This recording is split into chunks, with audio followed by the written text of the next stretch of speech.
We have a lot of exciting things going on in ARAD this year. We've debuted a couple of different programs, starting with our Distinguished Speaker Series, which brings experts from a variety of different fields, performing and visual arts, from fundraising to the education departments. We bring them to campus to have conversations with us. They usually speak about their work experience or contemporary issues in their field. We have the most accomplished faculty, and these are people who are skilled both in their fields, in terms of practice, as well as people who are the most skilled theoretically. We also have the most selective student body, and that student body includes people who are from all over the world, and our very strong international component, I think, really distinguishes us. We can afford to be very selective in who we choose because we have a very large applicant pool, and that's really quite a luxury. I'm sure that the people who come here are those who think they're going to both gain practical experience and then also gain some ability to advance their scholarship, their research in the subject. And so I think that there maybe also are people that come because they want to generate the contacts that you get with your peers in a program like this. So some people will see it as a way to supplement what they're already doing in their careers, and I think others will see it as an academic exercise, and both kinds of people will benefit from a program like ours. I was working in the arts already back in Singapore. I was working with the National Arts Council, so pretty much building a career in the arts before I came to this program, and this program just seemed like a natural extension to what I was already doing.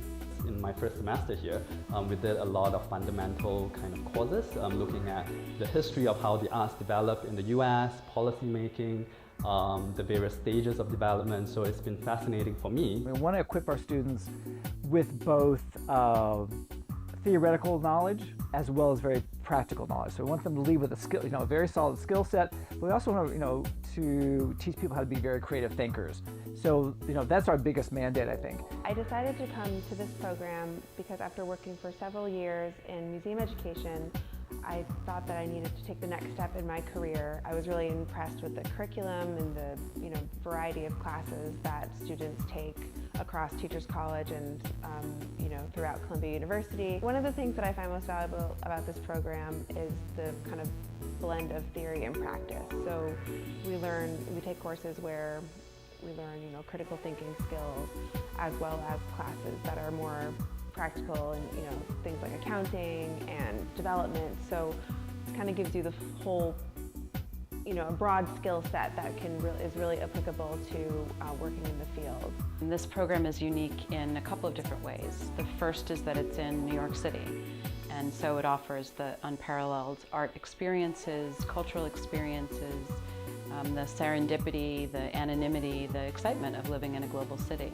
It's just the craziest city in the world. That's one of the prime reasons why I decided to take up this program instead of other programs. I mean, it's right in the middle of New York City, the cultural capital of the world. There's so much happening.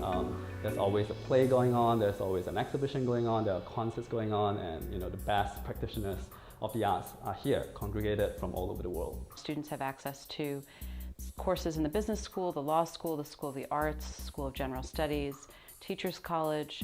There is an enormous wealth of information, of interesting people, of path-breaking research, and our program offers access to all of those things for our students. So we want to be able to send people out in the world who have been trained in this very, very intensive and comprehensive way, so that in the long run, that arts management and arts managers are going to be of a much higher quality. I think that our students, by the time they graduate, are really well prepared for work in the United States, work internationally, in the nonprofits and the for-profits. I think that they're also prepared to work in policy contexts, to work across different disciplines, to work in new media, to think about fundraising and promotions in a very innovative way. We have a large group of students that come to us from outside of the United States, and I think they bring an absolutely essential component to our program. I was working in the arts already back in Singapore. I was working with the National Arts Council, so pretty much building a career in the arts before I came to this program, and this program just seemed like a natural extension to what I was already doing.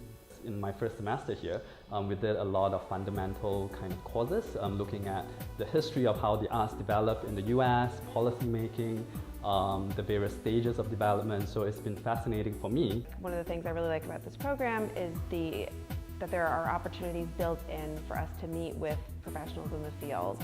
And that's through projects, through thesis, through the thesis that we complete as part of this program, through special events and so forth. Both Dr. Dubin and myself and the instructors and other faculty that work with our program students have frequent office hours. That package of attributes is really unmatched by any other program in the country.